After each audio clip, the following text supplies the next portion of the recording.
이번 시간에는 도시군 계획설 사업 해 나가실 차례이십니다. 그리고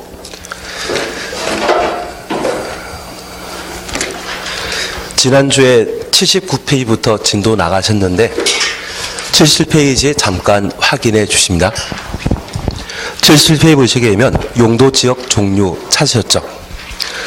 여기 용도 지역은 부동산과 관련되어서는 기본적인 알파벳이라 생각해 주셔야 됩니다. 그리고 시간이 지나게 된다면 충분히 익숙해지실 겁니다. 그래서 부담 없이 봐주시는 겁니다. 77페이지 보시게 되면 관리지역과 관련되어 보생계, 보전관리지역은 자연환경보전지역으로 지정하여 관리하기 곤란한 지역. 77페이지 잠깐 봐주십니다. 77. 예. 77. 70이라 했습니까? 77페이지 보시면 됩니다.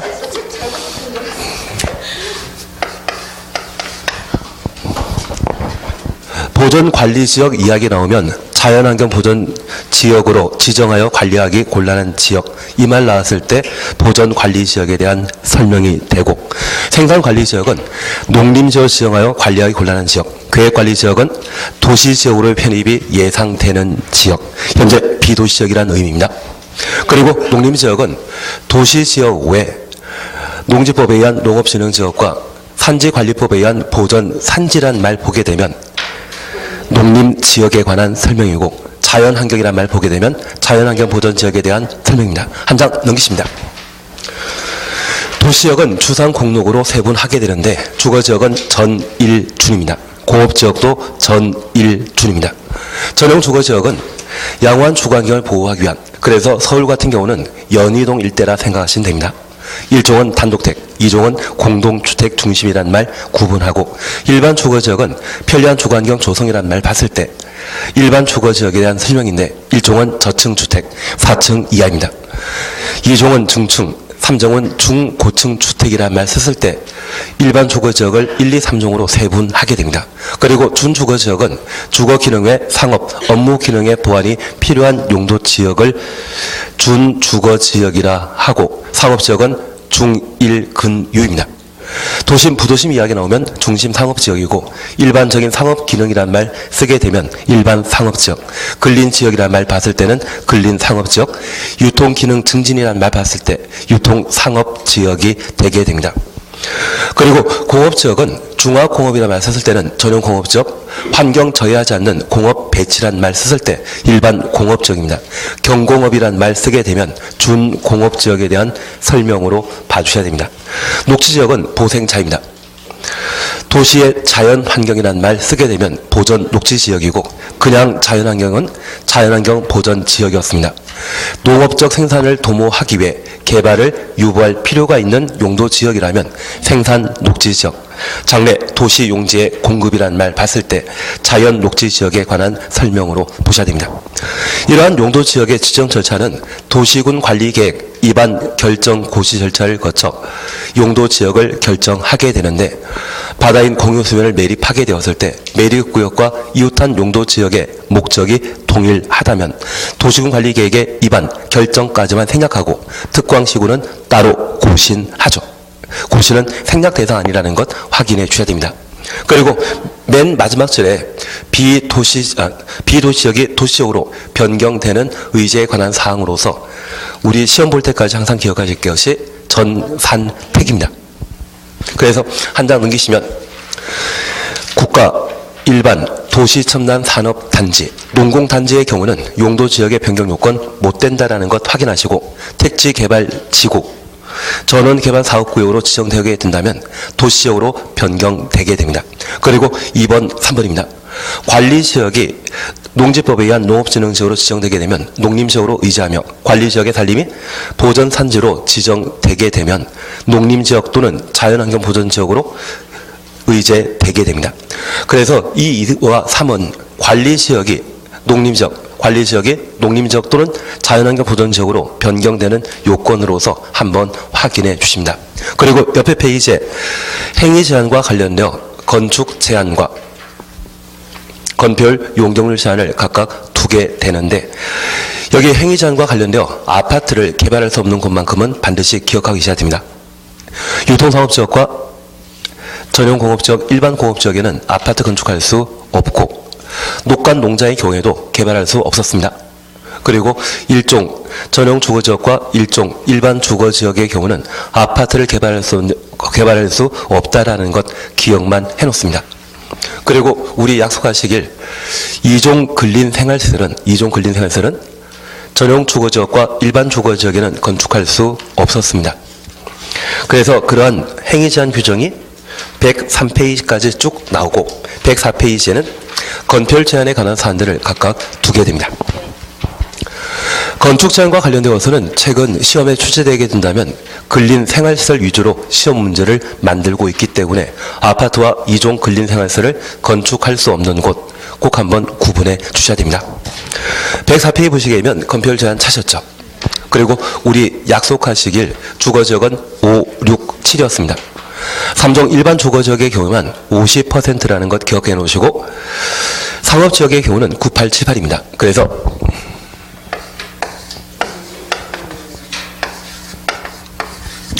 135의 9878이라는 것이 주거지역과 상업지역의 건폐율 최대 한도인데 135가 아니라 567에 9878이 건폐율 최대 한도인데 잘 모르면 책상에 적어놓고 시험 보시는 겁니다. 그리고 누가 뭐라고 하면 전화번호라고 이야기하시면 충분하지 않나 싶습니다. 그리고 공업지역과 관련되어서는 70%의 건폐율 보이고 녹간 농자 비개발 용도의 경우는 20, 예외적으로 계획관리지역의 경우만 40%의 건폐율 한도를 보게 됩니다. 그리고 109페이지에 3. 용적률 제한 찾으셨죠? 여기 용적률과 관련되어서는 1종 전용 주거지역의 용적률은 100, 3종 일반 주거지역의 경우는 300, 준주거지역의 경우는 500%이고 상업지역의 경우에는 5391이라는 말로 각각 대신하셨습니다. 그래서 135의 5391이 주거지역과 상업지역의 최대 용적률이라는 것 잡아주시는데 주거지역은 50씩 조정되는 반면 상업지역의 경우는 200씩 좀 조정되는 것을 우리가 볼 수 있습니다. 여기다가 010 붙여놓으면 딱 좋을 것 같은데 매년 시험에 나옵니다. 작년에 시험에 나왔고 올해도 시험에 나올 것이 건폐율 용적률이기 때문에 얘들은 어떻게든 해놓고 시험 보시는 겁니다. 머리에 담아가시건 책상 위에 적혀있건 알아서 해주십시오. 예, 그리고 공업지역과 관련되어서는 3, 4입니다. 그리고 녹간 농자의 용적률은 원칙적으로 80인데 예외적으로 세 군데에서 용적률 100%가 나오게 됩니다. 생산녹지지역과 자연녹지지역, 계획관리지역의 경우는 그 용적률이 각각 100%라는 것 확인해 놓습니다. 그리고 114페이지 보시면 용도지구 찾으셨죠? 여기 용도지구와 관련되어서는 우리가 약속하시길 지역지구 구역과 관련되어서는 대상 절차, 지정 목적 달성하기 위한 행위 제한으로 각각 구분하게 되는데 여기 용도지구에 있어서는 법령으로 정해놓은 용도지구가 총 9개이고 세분하고 있는 것이 4개입니다. 만약 이 용도지구를 조례에 따라 신설하거나 세분하거나 추가 세분하게 되면 시도지사, 대도시장이 조례에 따라 신설, 세분, 추가 세분할 수 있는데 세분하거나 추가 세분할 수 있는 용도지구는 4가지 종류라는 것 구분해 놓습니다. 그래서 우리 취계특보, 경복고, 방이란 말 함께 보셨으며 용도지구 세분하게 되면 경관지구 세분할 수 있죠. 보호지구 세분할 수 있다는 거 기억하시고 취락지구 세분할 수 있습니다. 천천히 해나가시면 됩니다. 산업조성개발진흥지구 세분할 수 있다는 것 각각 확인해 놓습니다.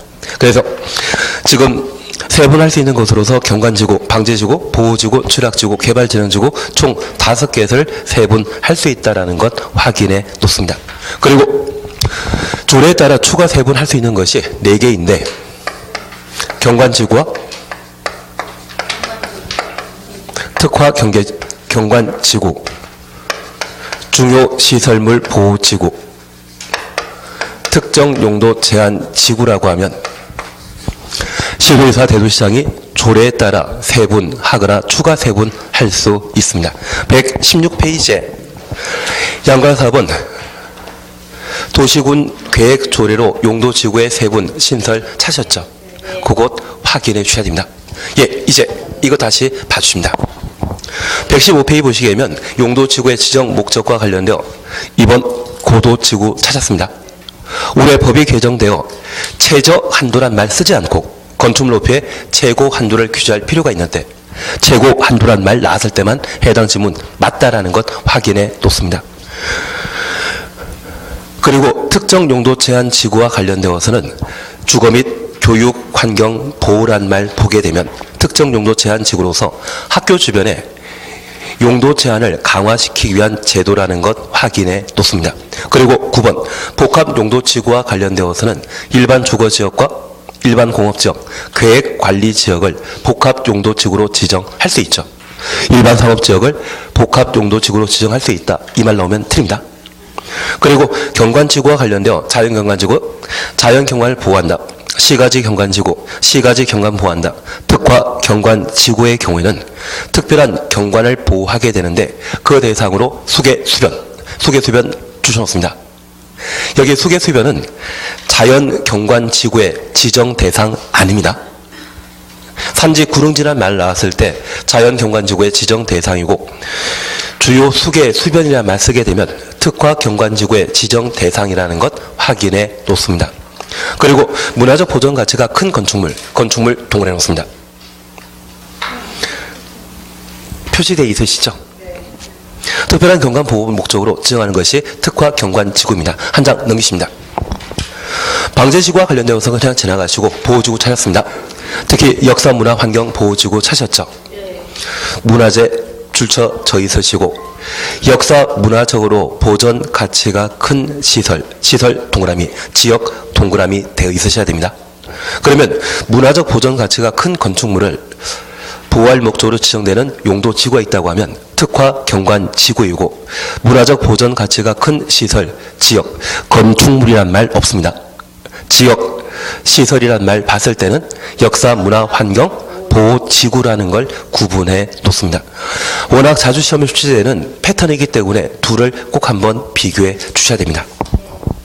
그리고 취락지구와 관련되어 녹관 농자에 지정되는 취락지구는 자연취락지구이고 개발제한구역에 지정되는 취락지구는 집단취락지구라는 것 각각 확인하시고 개발진흥지구와 관련되어서는 주산관이란 말로 각각 대신하게 됩니다. 그리고 117페이지에 3번 방제지구의 재해저감 대책과 관련되어 연안침식 지역 등은 시도의사 대도시장이 방제지구의 지정 변경을 도시군 관리계획으로 결정할 수 있다 해야 한다. 여야 한다. 지역, 지구, 구역은 보통 임의적 지정 대상인데 우리 국회법에서는 딱 세 군데가 필수 지정 사항이 있습니다. 그 중에 하나이기 때문에 꼭 한번 봐주셔야 됩니다. 그리고 5번 복합용도지구 올해 신설되었습니다. 복합용도지구 지정할 수 있는 대상 용도지역은 일반 주거지역과 일반 공업지역, 계획관리지역이라는 것 기억해 주셔야 됩니다. 아마 올해 시험에 출제되게 된다면 일반 상업지역을 복합용도지구로 지정할 수 있다. 그런 패턴으로 시험에 나오길 겁니다. 그리고 한 장 넘기시면 행위제한과 관련되어서는 도시군 계획조례에 따르는 것이 원칙인데 딱 4가지 예외 있습니다. 4번 고도지구이죠. 고도지구의 행위제한 방법은 도시군 관리 계획에 따라 건축물 높이의 최고 한도를 정해놓고 그 높이를 초과할 수 없다라는 것 확인해 놓습니다. 한 장 넘기십니다. 취락지구와 관련된 행위제한으로 자연취락지구는 국토계획법령에 따른 행위제한 가며 집단취락지구의 경우는 개특법령에 따른다는 것 확인하시고 6. 개발진흥지구 찾으셨죠? 지구단위 계획 또는 개발계획에 따른 건축제한 규정을 가한다는 것 확인하시는데 이 4가지를 제외한 나머지는 도시군 계획조례에 따른 행위제한을 가하게 됩니다. 그리고 122페이지 용도구역입니다. 개시수도란 말 기억나시는데 개발제한구역은 국토교통부 장관이, 시가조정구역은 원칙, 지도의사, 국가계획과 연계된 경우는 국토교통부 장관이 지정권자입니다. 하나 질문이 있습니다. 보안상 목적으로 지정될 수 있는 용도구역은 개발 제한 구역이죠. 시가 조정 구역은 무질서한 시가 방지를 목적으로 하고, 개발 제한 구역은 무질서한 확산 방지, 보완, 개발 제한 구역 지정 목적이었던 것 기억해 놓습니다. 그리고 도시자연공원구역의 지정권자는 국토교통부 장관은 아닙니다. 시도의사 대도시장이 결정권자라는 것 확인하시고, 수산자원보호구역은 해양수산부 장관이 결정권자이다. 그리고 142페이지 함께 보십니다.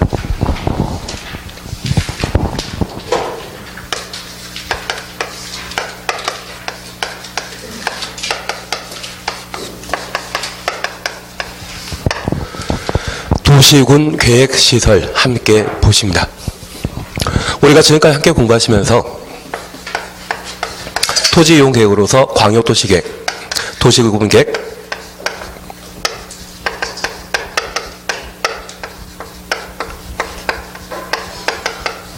도시군관리계획이라는 토지이용계획을 각각 살펴보셨습니다. 광역도시계획과 도시군기본계획은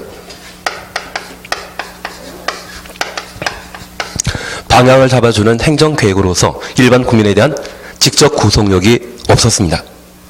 그리고 이 방향이 제시되었다고 하면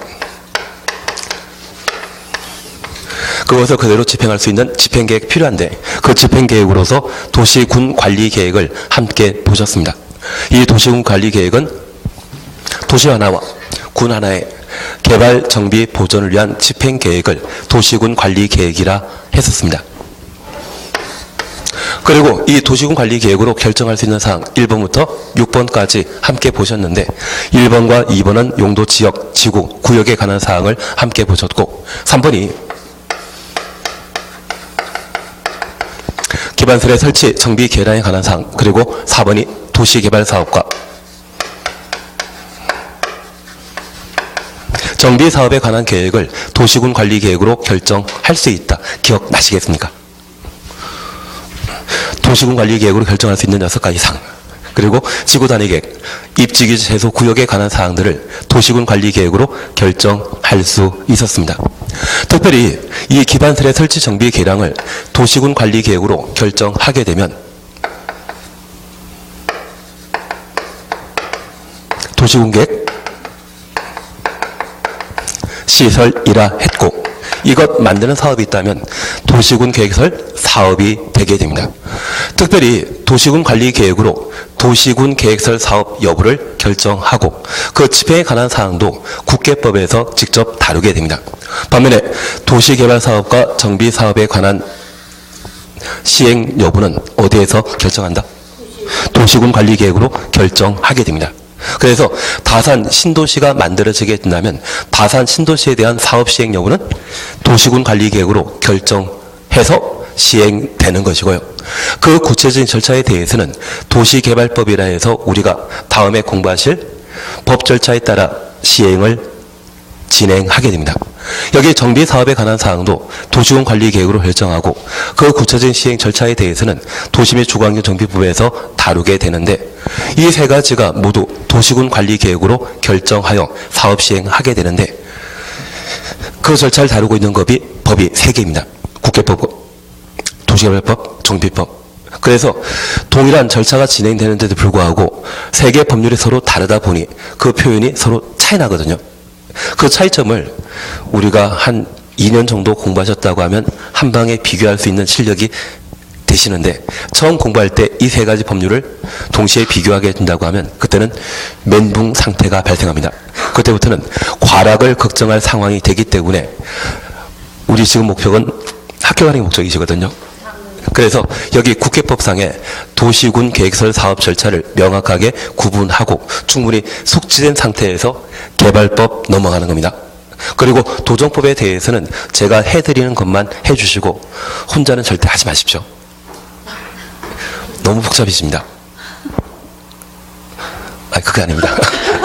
잘하실 거 알고 있습니다. 잘하실 거 알고 있습니다. 왜 지레 짐작으로 잘하실 거 알고 있는데, 우리가 충분히 할 수 있지만 그냥 안 할 뿐입니다.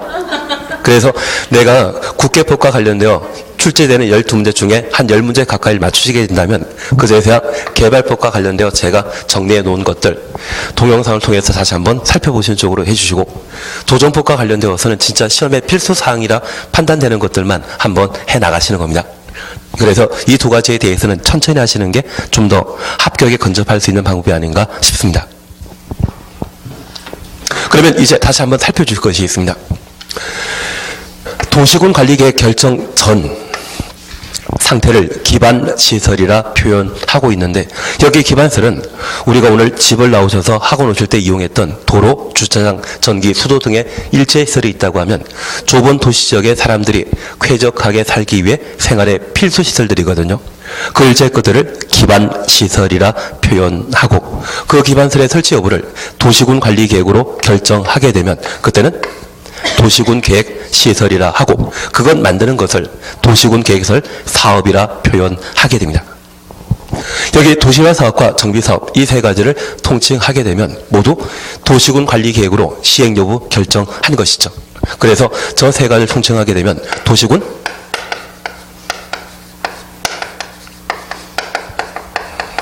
계획 사업이라 표현하게 됩니다. 우리가 기억하시길 이 말 기억나십니다.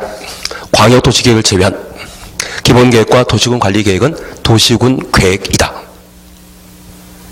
도시군 계획이란 도시군 기본계획과 도시군 관리계획을 말한다. 맞습니다.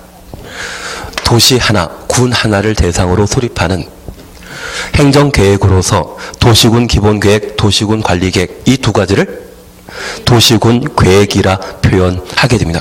반면 광역도시계획은 둘 이상의 특광시군을 광역계획군으로 지정하고 수립하는 토지 이용 계획이기 때문에 도시 하나, 군 하나 대상으로 수립하는 거 아니거든요. 도시군 계획에는 광역도시계획 빠집니다.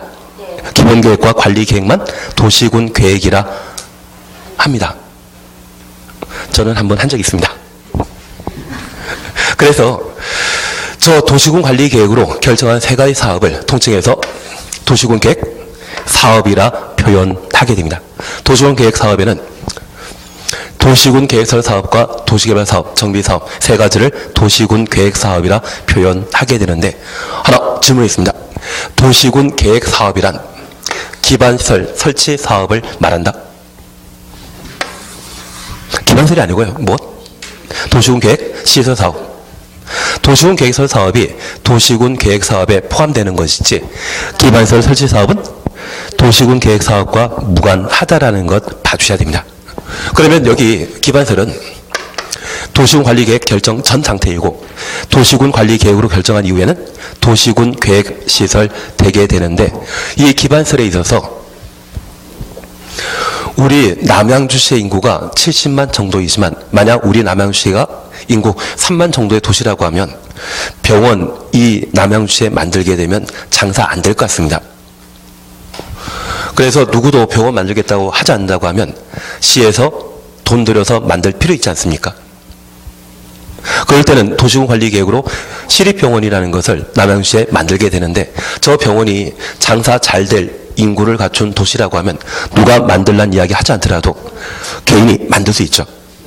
그래서 저 기반시설에 해당되는 의료시설, 병원을 개인이 땅을 마련하고 우리 남양주시에 만들고자 한다고 하면 남양주시를 책임지고 있는 분은 누구이십니까? 남양시장이죠. 그 남양시장에게 허가받아 병원이라고 하는 기반시설을 설치하게 됩니다. 그래서 이 기반시설 설치 방법은 1. 개인이 만들 수 있고요. 2.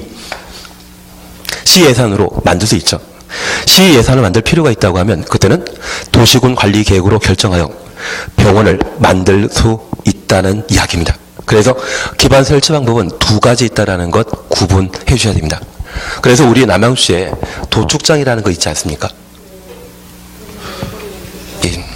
그냥 뭐 잘 모르지만 저쪽에 있다고 생각해 주시고, 그 도축장이 돈이 참 된다라고 하면 시에서 만들 필요 없거든요. 그 도축장이라고 하면 개인이 특광시군에게 허가받아 도축장 만들 수 있는데, 제가 서울의 도축장이 마장동과 그리고 독산동에 있다 말씀드렸는데, 그 도축장을 여름철에 방문하게 되면 악취가 꽤 심합니다. 그리고 각각의 주변에 현대 아파트라고 하는 아파트 단지가 크게 있는데 주민들이 도축장은 혐오시설이니까 시 외곽으로 이전시켜달라 서울시에 민원 제기하니 서울시장 하시는 이야기가 싫으면 너희들이 이사가라. 그런 답변밖에 안 달랐습니다. 아파트 단지에 내는 세금보다 도축장에 내는 세금이 한 100배 가까이 차이 난다는 이야기 들리더라고요. 세금 잘 내는 곳이 훌륭한 곳이지 않겠습니까? 그래서 지금도 독산동이나 마장동, 우시장 주변의 현대아파트는 겨울철에나 거래될 수 있지 여름철에는 악취 때문에 거래가 거의 불가능하다고 합니다. 나중에 공인중개사 따셔가지고 올해는 개띠해이기 때문에 개공하시는 게 좋으시죠. 계절 장사하게 되는 그 도축장 주변에 차려놓으시게 되면 손님이 별로 없으십니다. 그리고 올해는 진짜 참 좋을 것 같습니다. 우리 지금까지 살아오시면서 한 문재인 정권이 한 8개월 정도 지났다더라고요. 한 10년 전에 노무현 대통령 때하고 좀 상황 비슷하지 않습니까? 10년 전은 내가 살아본 경험도 없고 부동산에 대해 관심도 전혀 없던 상황이기 때문에 난 모른다 그렇게 이야기하신다고 하면 제 경험상 10년 전만 하더라도 우리 택지개발 사업 하는 곳이 있습니다. 다산지구에도 택지개발 사업 하는 경우가 있는데 그쪽에 택지개발 사업이 이루어지게 된다고 하면 주변에 택지개발 지구 안에 각종 기반시설을 사용하기 위해 주변에 빌라를 만들거나 상가주택 만드는 사람들 꽤 많았고요. 그리고 택지개발 사업지구에 분양권이 전매되는 경우 참 많았었는데 그 택지개발 지구에 주변에 부동산 중개업 하시게 되면 돈 벌 건수가 그렇게 많은 것 같습니다. 제 경험인데 그래서 나중에 자기도 아셔가지고 내년부터 또 택지개발 지구가 지정되어 강동미하게 주택 공급이 수도권 일대에서 이루어지게 된다고 하면 아마 10년 전에 중개업 하셨던 분들이 그렇게 돈 많이 버셨거든요. 아마 그런 기회가 몇 년 동안 좀 찾아오지 않을까 싶습니다. 좋은 이야기 아니었나 봅니다. 하던 게 하도록 하겠습니다. 올해 현실생 아니라 이게 진짜 반복되는 것 같더라고요. 그냥 하던 거 하도록 하겠습니다. 좋은 이야기 해드려도 별로 호응이 없기 때문에 그냥 하던 것 하도록 하겠습니다. 예, 그래서 우리가 잠깐 구분하실 것은 현재 기반설의 설치 방법은 기반설을 이미 이해하신 겁니다. 불광시군에 허가받아 만드는 것과 도시군 관리계획으로 결정하여 도시군 계획설 사업으로 기반설 설치할 수 있습니다. 도시군 관리계획을 결정한 이후에는 도시군 계획시설이라는 말 꼭 한번 확인해 뒀습니다. 그러면 이제 다시 하나 살펴보실 것이 있습니다. 도시군 계획시설은 도시군 관리계획으로 결정하여 그 사업이 시행되게 되는데 이 도시군 관리계획으로 입안 결정 고시하게 되면 이 도시군 관리계획의 효력은 지형 도면을 작성하고 고시한 때 도시군 관리계획 효력은 발생하게 됩니다. 지형 도면 고시는 언제 한다? 즉시 하도록 되어 있습니다. 그런데 앞서 1, 2번은 용도 지역 지구 구역의 지정 변경에 관한 사항으로 돈 들어갈 일 없거든요. 반면에 이 도시군 계획설 사업은 예산 집행에 관한 문제가 발생하게 됩니다. 그래서 우리 남양주의 예산이 무한정 존재한다고 하면 남양주에 필요하다 판단한 도시군 계획설에 대해서는 바로 즉시 사업을 시행하면 참 좋겠지만 예산 제한돼 있죠. 먼저 해야 될 것과 나중에 해야 될 사업을 구분할 필요가 있습니다.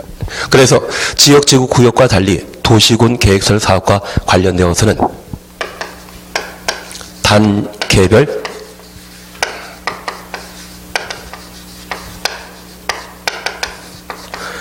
집행계획을 수립해야 되는데 이러한 단계별 집행계획은 도시군 계획설 결정 고시한 때부터 2년 이내 단계별 집행계획을 수립하도록 되어 있습니다. 여기 단계별 집행계획은 도시군 관리계획으로 도시군 계획설 사업을 결정하게 되었을 때 3년 기준으로 3년 이내 신속하게 시행할 필요가 있다면 1단계 집행계획에 포함하여 도시군 계획설 사업을 진행하도록 되어 있고요. 도시군 계획으로 도시군 관리계획 결정한 도시군 계획설 사업 중에 지금 당장 필요하지 않기 때문에 천천히 해야 된다. 그 판단 들게 된다면 3년 이후에 시행해도 되거든요. 만약 그런 경우라면 2단계 집행계획에 반영하도록 되어 있습니다. 만약 1단계 집행계획에 포함되었다고 하면 지금 당장 시행하는 사항으로 더 이상 문제 없습니다. 반면에 2단계 집행계획에 포함되었다고 하면 얘는 3년 후에 시행할 수 있다는데 언제 시행할지 모릅니다. 그러면 저 2단계 집행계획에 포함되어 있는 1번부터 100번까지의 각종 도시군 계획 시설이 있다고 하면 그것을 매년 검토하고 올해 기준으로 최근 3년 내 사업 시행할 것인지 안 할 것인지 시행 여부 검토할 필요 있죠. 필요성이 인정된다고 하면 2단계 집행계획에 포함되어 있던 도시군 계획서 사업은 1단계 집행계획에 반영하도록 되어 있습니다.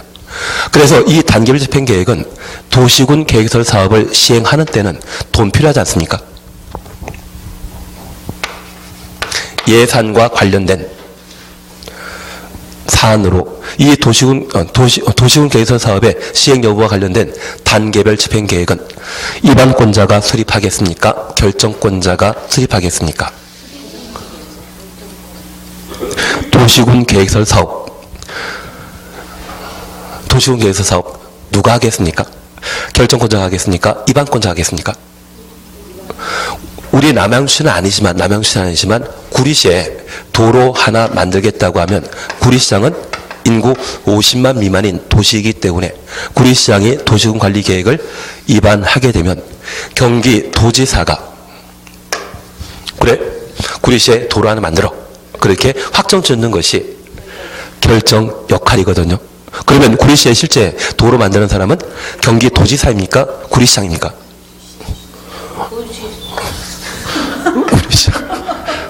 구리시장. 구리시에 필요하기 때문에 이거 만들겠다고 도시군관리계획으로 입안했다고 하면 경기도지사가 그래 만들어봐 결정해 준 것이거든요. 실제 사업 시행하는 자는 누구? 구리시장이 되는 겁니다. 반면 남양주시는 인구 50만 이상인 대도시이기 때문에 남양주시장이 입안하면 남양주시장이 직접 결정할 수 있습니다. 그래서 결정권자, 입안권자가 서로 구분할 필요 없다고 하면 그 사람이 해나가면 되지만 입안권자와 결정권자가 서로 다르다고 하면 도시군 계획설 사업을 시행하는 자는 입안권자가 처리하게 됩니다. 그러면 이 단계별 집행계획 수립하는 자는 결정권자이다, 입안권자이다. 입안권자입니다. 그래서 우리 입안권자와 관련되어 3군데 보셔야 됩니다. 그 중에 2군데 지정도면 작성하는 자는 누구? 입안권자. 고시하는 자는 결정권자. 단계별 집행계획 수립하는 자는 입안권자가 수립한다라는 것 구분하시고 저 입안권자가 예산이 허락되는 때 도시군 계획서 사업 할 수 있겠죠. 그래서 용도지역, 지구구역은 사업을 시행하는 것이 아니기 때문에 예산 편성과 관련된 단계별 집행계획 필요 없지만 도시군 계획설 사업만큼은 예산 필요하지 않습니까? 단계별 집행계획 필요하다는 것 확인하시면서 앞으로 도시군 계획설 사업과 관련되어서는 도시군 관리계획으로 결정 고시하면 단지를 마련하도록 되어 있습니다. 단지. 그래서 단지가 필요한 것은 도시군 계획시설 사업일 때 필요하다라는 것 확인해 놓습니다. 그러면 이러한 방법으로 도시군 계획설 사업 시행 여부가 결정되게 되면 얘를 우리는 1단계라 할 겁니다. 그리고 2단계입니다. 도시군 계획설 사업을 시행하는 자를 뭐라 한다? 시행자입니다. 저 시행자는 자기 마음대로 무분별하게 사업하는 것이 아니라 개발 사업하기 전에는 뭔가 계획 수립할 필요 있죠. 그 계획을 실시 계획이라 하고 이러한 실시 계획은 인가 받도록 되어 있습니다. 그러면 여기 도시군 계획설 사업을 시행하는 자는 입안권자이다, 결정권자이다. 입안권자가. 그리고 저 시행자 입안권자가 도시군 계획설 사업을 시행하기 위해서는 언제 공사 시작해서 언제 공사 끝날 것인지 그 규모는 얼마 낼 것인지 상세한 계획을 마련하고 그에 대해 인가 받도록 되어 있는데 인가는 결정권자에게 받도록 되어 있습니다. 그래서 만약 우리 남양주에 새로 지하철 연장 노선을 설치하게 된다고 하면 시행자는 지하철 설치 위치, 그리고 규모, 그리고 공사 언제 시작하고 공사 언제 끝낼 것인지 그에 관한 사항들을 상세하게 실시 계획에 반영하고 도시군 관리 계획의 결정권자에게 인가받는 것을 특징으로 하게 됩니다. 취지 이해하시겠습니까? 그런데 하나 문제 있습니다. 여기 입안권자는 원칙적으로 국토교통부 장관, 시도의사, 시장 군수를 입안권자라 하고 이들은 행정청으로서 도시군 계획설 사업을 시행하게 됩니다. 그런데 우리 이거 기억나시죠?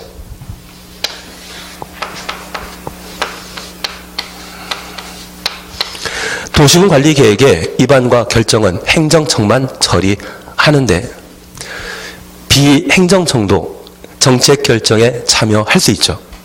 행정청이 다른 행정청에게 부탁하게 되면 요청이라 표현하고 비행정청이 행정청에 부탁하게 되면 그때는 제안이라 표현합니다.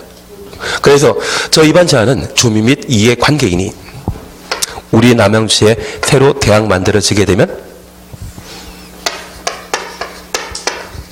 기지산대 기억나시겠습니까? 기반세대 설치 정비 계량 지구단위 계획 산업유통 개발진흥지구, 폐지되는 용도지구의 행위자를 대체하기 위한 지구단위 계획, 이 네 가지에 대해서는 주민이 입안 제한할 수 있고 주민이 입안 제한하기 위해서는 토지 소유자의 동의를 얻어야 되죠.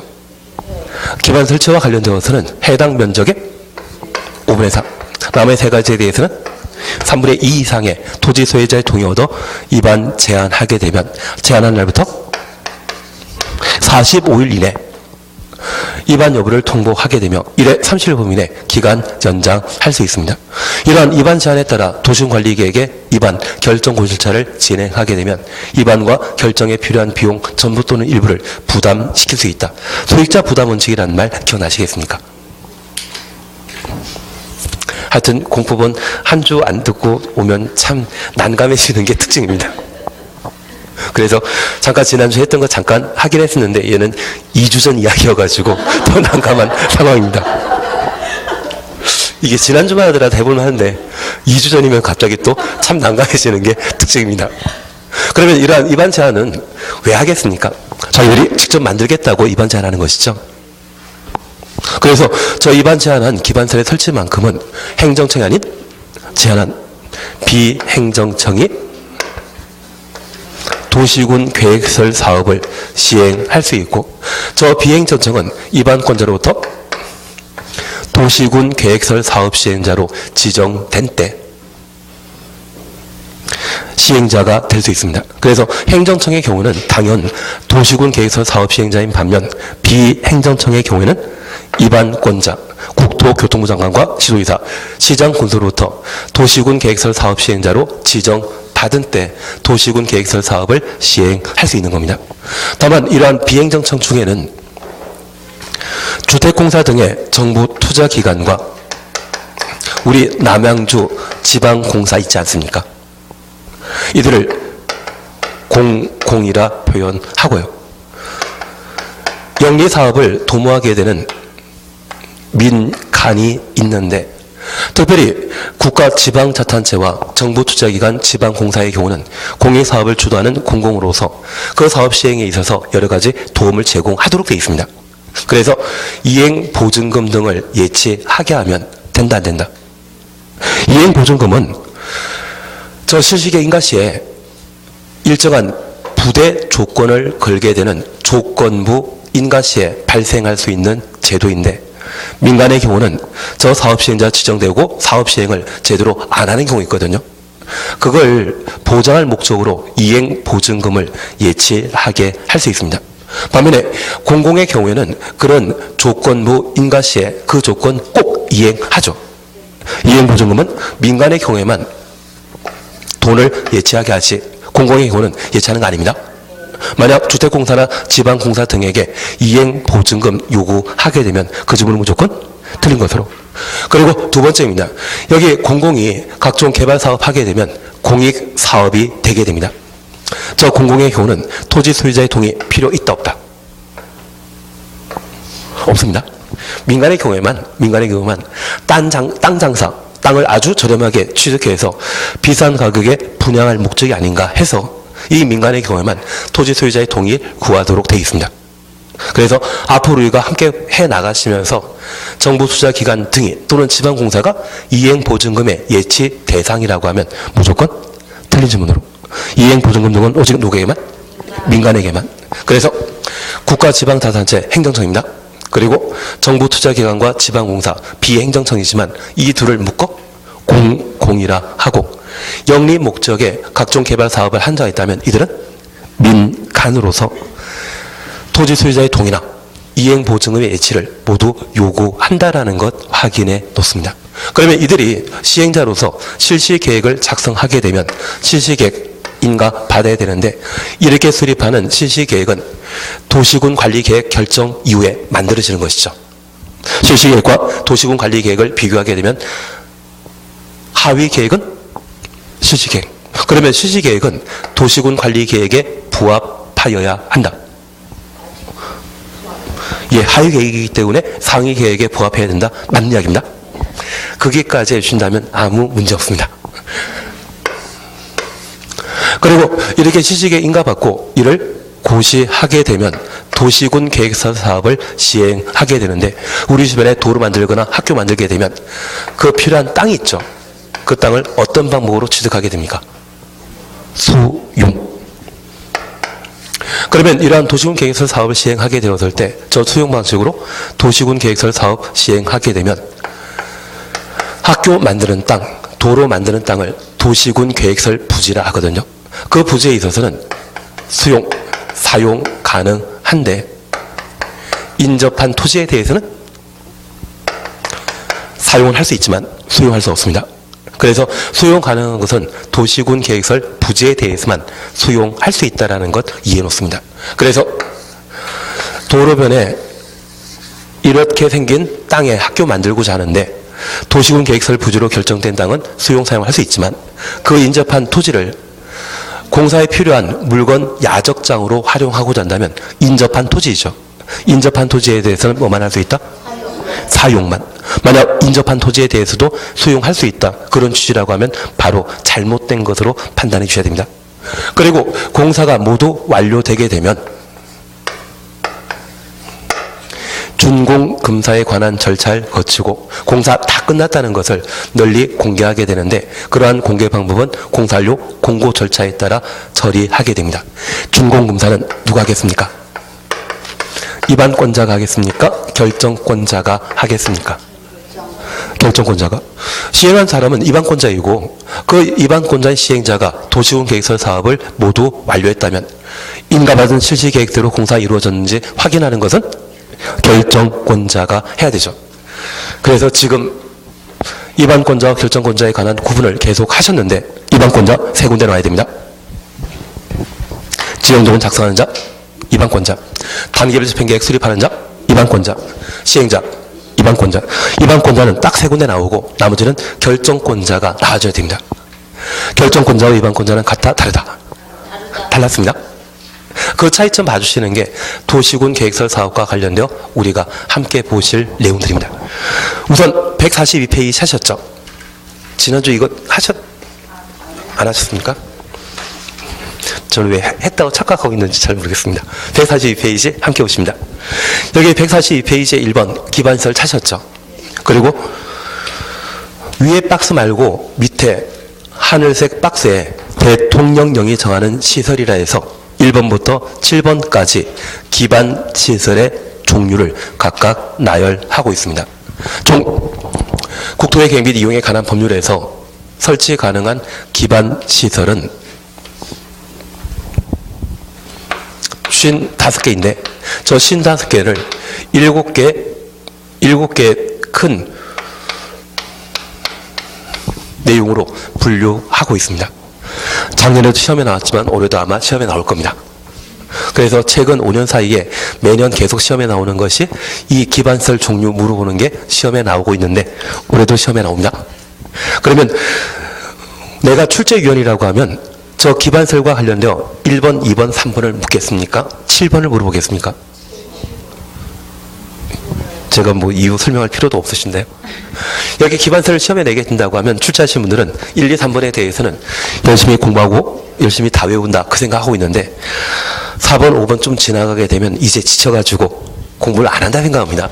그래서 항상 시험에 내는 것이 6번 아니면 7번을 시험에 계속 내고 있습니다. 그래서 우리 7번 잠깐 확인하십니다. 환경기초시설 찾으셨죠? 여기 환경기초시설과 관련되어서는 하수 폐폐로 기억합니다.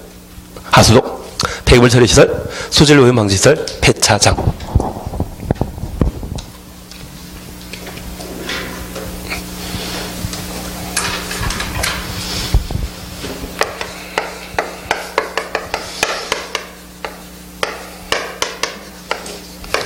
만약 폐차장이라는 말 보게 되면 이 폐차장을 간혹 교통시설과 연결시키는 경우가 있습니다. 그래서 저 폐차장은 환경 기초시설에 해당되는 것이지 교통시설과 전혀 관계없다라는 것 기억해 주셔야 됩니다. 그리고 가끔 하수도란 말을 보게 되면 얘가 방제시설이 아닌가 그렇게 착각하는 경우가 있습니다. 하천이 방제시설이지 하수도는 환경 기초시설로. 그리고 6번입니다. 보건위생시설 찾으셨죠? 여기 보건위생시설로서 화장시설, 공동묘지, 봉안시설. 봉안시설은 납골당을 최근 개정해서 봉안시설로 달리 표현하고 있습니다. 그리고 자연장지. 작년에 자연장지를 2번 공간시설로 엮어서 시험 문제 출제한 적이 있는데 이 자연장지는 어디에? 보건위생시설입니다. 그리고 장례식장과 도축장, 종합의료시설, 종합병원인데 여기 6의 보건위생시설과 관련되어서는 죽음과 관련된 시설이죠. 종합병원 한켠에 장례식장 따로 부속시설로 갖춰져 있지 않습니까? 그래서 죽음과 관련된 시설에 대해서는 죄다 보건위생시설. 그래서 매년 하게 되면 6번, 7번만 잘 해놓으시면 출제되는 문제 계속 맞추시더라고요.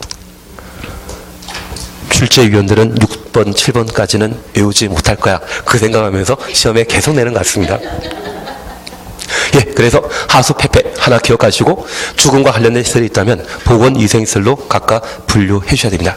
그리고 양가 1번 도시군 계획설의 설치 관리 찾으셨죠? 1번입니다.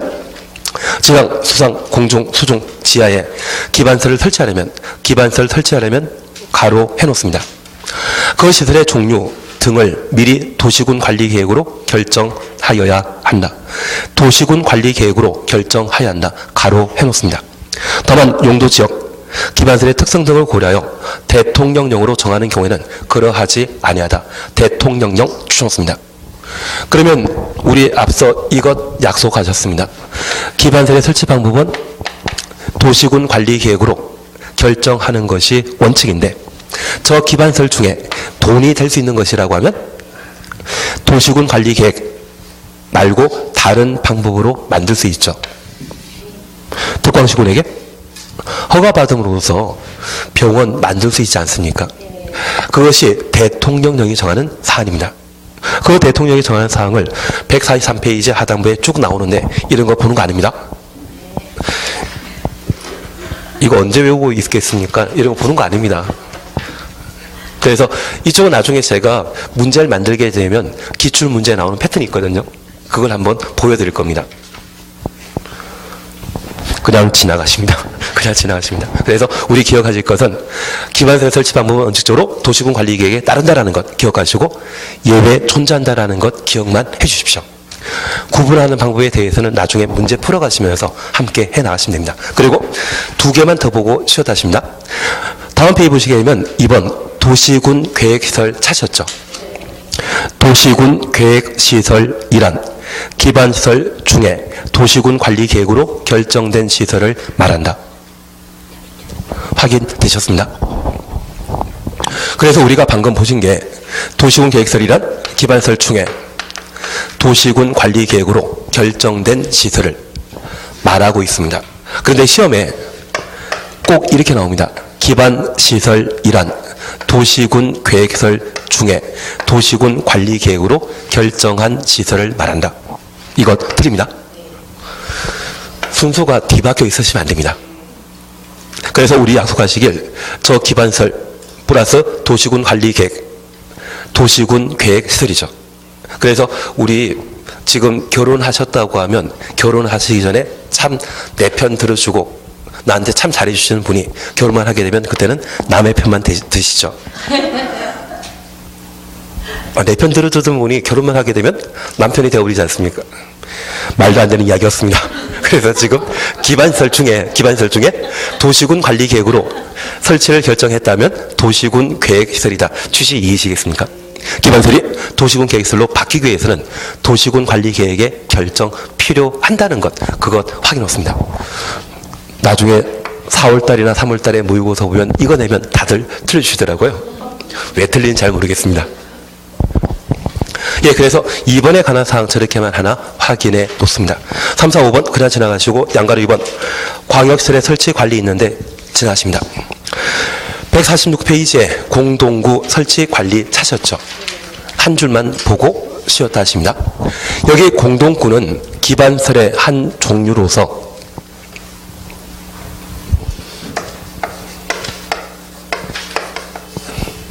가끔 전봇대가 설치된 동네에 전기나 통신 설비가 전봇대에 걸려 있는 것 있지 않습니까? 그럴 때는 공동구가 설치되지 않은 곳입니다. 여기 공동구는 전기, 통신, 상하수도 등의 시설을 지하에 일정한 턴을 만들고 그곳에 공동 수용하기 위해 설치한 시설을 공동구라 표현하게 됩니다. 그래서 이 공동구가 갖춰지게 되면 도로변에 전봇대가 없습니다. 우리 호평 상업지구에는 전봇대 있다 없다? 없습니다.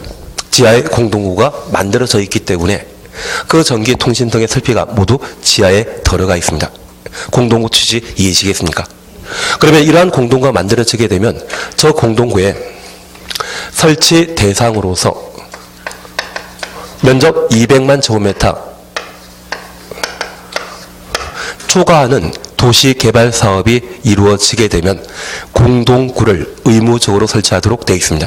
그래서 공동구를 의무적으로 설치할 대상은 면적 200만 초과하는 도시개발 사업 하는 경우에는 공동구의 의무 설치 대상이라는 것만 기억해 놓습니다. 그래서 취지 이해하셨다고 하면 146페이지 잠깐 확인해 놓습니다. 양가 1번 공동설치 사셨죠? 다음 각 호에 해당되는 지역, 지구, 구역 등이 대통령령이 정하는 규모, 초과 시에 200만 초과라는 말 쳐놓습니다. 200만 초과 줄만 쳐놓습니다. 초과하는 경우는 해당 지역 등의 개발사업 시행하는 자는 공동구를 설치하여야 한다. 강행규정이라는 것 확인하십니다. 그리고 1번 도시개발구역 찾았죠. 그리고 4번 도시및 주거환경정비법에 따른 정비구역 찾았습니다. 이제 요것만 하고 쉬었다 하십니다. 여기 공동설치 대상에 대해 이 정도만 해놓으시고요. 앞서 도시군 관리계획으로 결정할 수 있는 3번, 4번이 기반설 설치, 그리고 4번은 도시개발사업과 정비사업이었습니다. 도시군 계획설 사업 시행하는 장소를 도시군 계획시설 부지라 하고요. 도시개발 사업하는 장소를 도시개발 구역이라 하며 정비사업하는 장소를 정비구역이라 한다. 그래서 각종의 개발사업 시행하는 장소를 도시군 계획설 사업하는 곳은 도시군 계획설 부지, 도시개발 사업하는 곳은 도시개발구역, 정비사업하는 곳은 정비구역이라 각각 달리 표현하고 있습니다. 이번 시간에는 이것 구분해 주시면 충분하지 않나 싶습니다. 왜 하는지는 조만간 다음 시간에 우리가 또 한번 보시면 됩니다. 나머지 공동구와 관련되어서는 그냥 건너뛰시고 잠깐 쉬었다가 150페이지에 매수 청구를 해 나갈 겁니다. 쉬었다 하십니다.